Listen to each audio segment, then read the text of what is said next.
All right, everybody, welcome back to the channel, One Degree, where me and my brother Reedy, we break down all things biblical, science, whatever. Our mission is to move the needle 1 degree to help mankind progress to the future.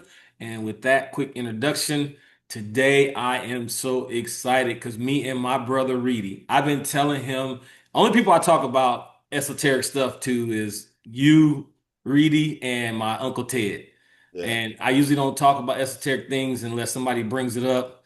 Outside of us having conversations, all this stuff is like in my head, and I don't really talk to anybody about it. So being able to finally get this out and talk to you about it, I've been telling you about it. Like, Oh yeah. man, once the Ten Commandments, once I break this down, you're not gonna look at it the same. No, So we I'm were excited obviously about this. We're gonna start this series, Reedy. we were waiting for today to do it apparently because Yeah. this has been a long time coming. I've We been had looking some forward to this. obstacles to get here Yeah, today, but yeah, we yeah. made it.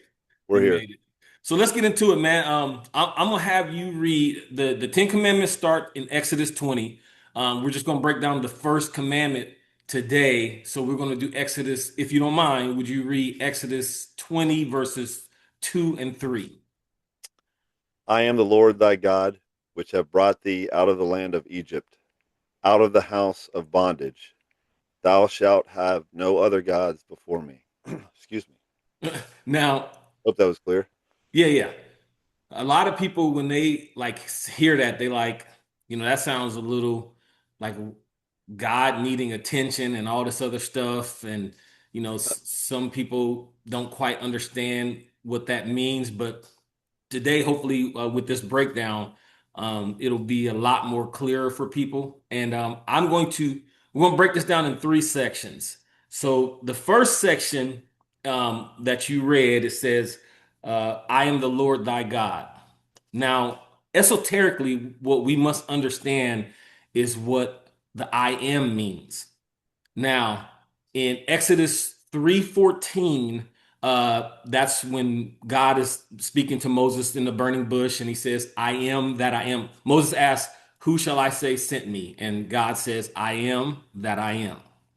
Now, what you have to understand is that for us, when we use names, we are just using it for identification. But back in those times, the name actually meant the essence of a person. So, like, you know, Jacob, or like when Jesus said, Peter, you are the rock, like he really believed he was the rock of the 12 disciples. Like the name took on the essence of the thing. So when God says, I am that I am, he is basically telling Moses that there is nothing that he is not. So he's saying, if you, whatever you put behind I am a tree, then God is saying, I am a tree, I am a rock, I am the rock, I am. So he's leaving that open minded to say that I am the essence of everything. There is nothing that I'm not. And he's also revealing the nature of man because even like with us, whatever we say that we are, like I am a winner, then you will become a winner, or I am a loser, then you'll be a loser. So God, in that essence, He's saying that I am you and you are in me. We are one. So um, what you have to understand is that we are talking about I am as in unity. So there's a divine presence in us that is the I am to become anything that we choose to be. So in John 14:9, Jesus says, he that has seen he that has seen it, the Father has seen me. And then he's like talking to I think Philip, and he says, like, believeth thou not that I am the Father and the Father is in me, and like the Father who dwelleth in me, he doeth the work. So Jesus reiterates this union of we are in God and God is in us. So that's what like I am in this essence means. It means the presence of God in us, not in some distant heaven, not overseeing us and judging us. He's talking about the internal God in us. So when he says, I am the Lord thy God, he's saying, I am in you. And that's what that first part means. So that's that first breakdown is understanding that the first statement, I am the Lord thy God, he's talking about the divine presence in you, not some separate from you. It's unity. Yeah, which makes absolute sense to me now versus most of my life. Yeah, Yeah. it's amazing to me how much different my thinking is now, and just the way just even the way I see people differently now. Hmm. Sorry. No, yeah, no. All right, so then that's the first breakdown. Now we understand that I am the Lord thy God is talking about us.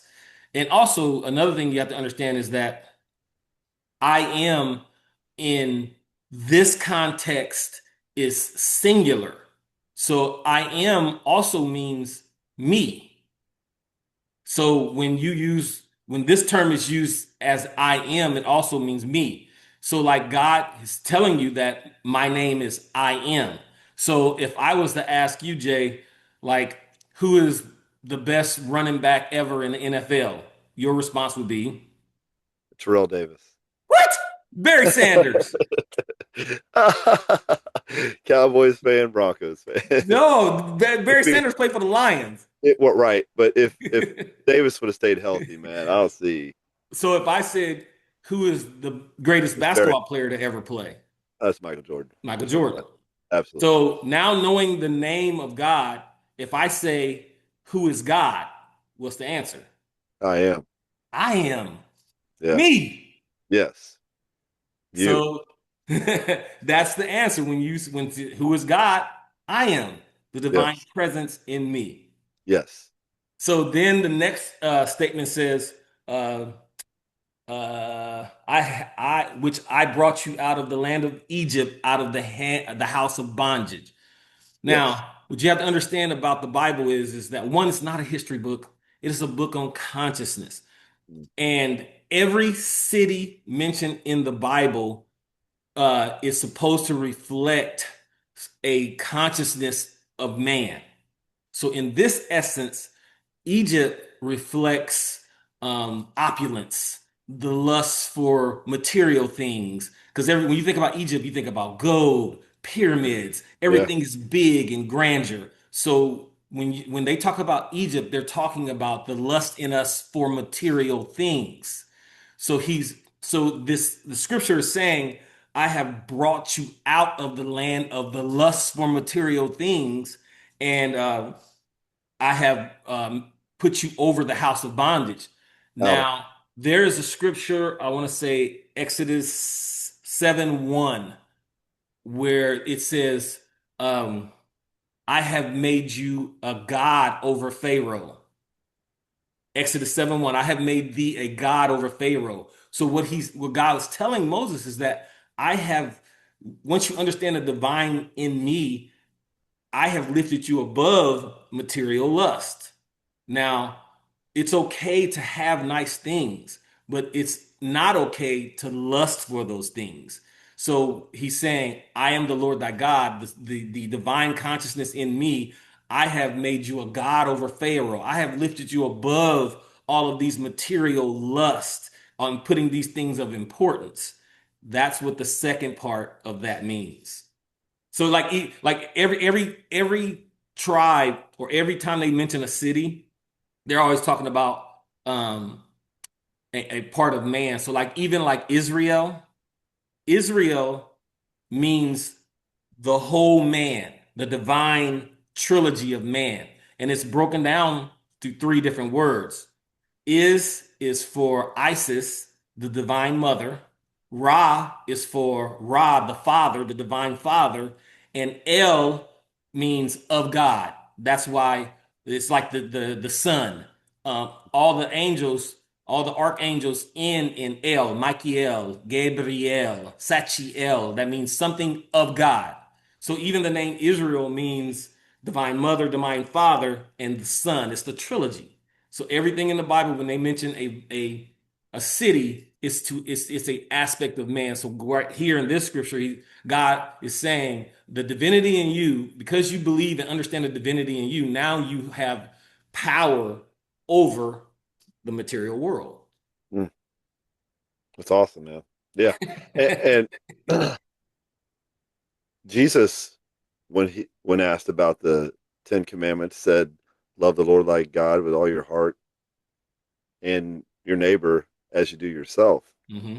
And if you think about it in the sense like you're saying, God is in me and in my neighbor, I should treat everyone like their God. You know what I mean? And love them the same way. In Psalms 82:6, it says, I have said, ye are gods, and all of you are the children of the Most High. And then Jesus backs that up in John 10:34, and he says, is it not written in your law that I said, ye are gods? Yeah. Jesus says this. Yeah. He's trying to tell you, you have the divine presence in you. He always tells you that the kingdom of heaven is in you. And my Father resides in the kingdom of heaven. It's in you, in you, in you. And unfortunately, we've been taught that the kingdom of heaven is outside of us. So we could be So, controlled. yeah. So we can I be mean, what are you going to controlled. do with a bunch of gods walking around thinking that they have power or Right. knowing they have power? Right. Yeah. And so the last part of this, it says, uh, thou shalt not have no other gods before me. Now remember, I told you that the I am in the singular is me. So you should, what it's saying is that you shouldn't put any pastor, any priest, any church, any job, any money, not your spouse, not even your kids above the divine presence in you. Now, Not even Jesus. right, not even Jesus. It's not saying not to enjoy those things. It's saying do not pedestalize those things. Yeah. Don't put them up on a thing, a pedal That- above yourself, because we're supposed to always look in, not without. It's yeah. it's you're supposed to love your wife. You're supposed to work hard and do your job, and you're supposed to be whatever you can to help mankind. But if you lose your job and then you like lose your mind and like my life is over, then Yeah. you pedestalize that. You put that before the Lord thy God. And um once you realize the esoteric meaning of this, you stop believing in the selfish desire for heaven and the ignorance of and fear of hell. Um, you don't make anything in life bigger than yourself, because there's nothing bigger than yourself, because we all have the same divine spark in us. And that's what this first commandment is saying. It's saying, do not pedestalize anything above yourself. And I know that's a lot of church people have a hard time with that, because they're taught to be Um, submissive and we shouldn't believe in ourselves and we should be humble and all this other stuff. But this is telling you the opposite, because this is a book on consciousness. It's telling you how to raise yourself to the higher level. yeah. I mean, the only way I see that we need to humble ourselves is in letting go of control and giving it up. Trying to drive, basically. You know what I mean? Yeah. Or row Yeah. the boat. Yeah, so that's the esoteric meaning of the first commandment. Um, I am the Lord thy God, which have brought thee out of the land of Egypt, of the house of bondage. Thou shalt have no other God before me.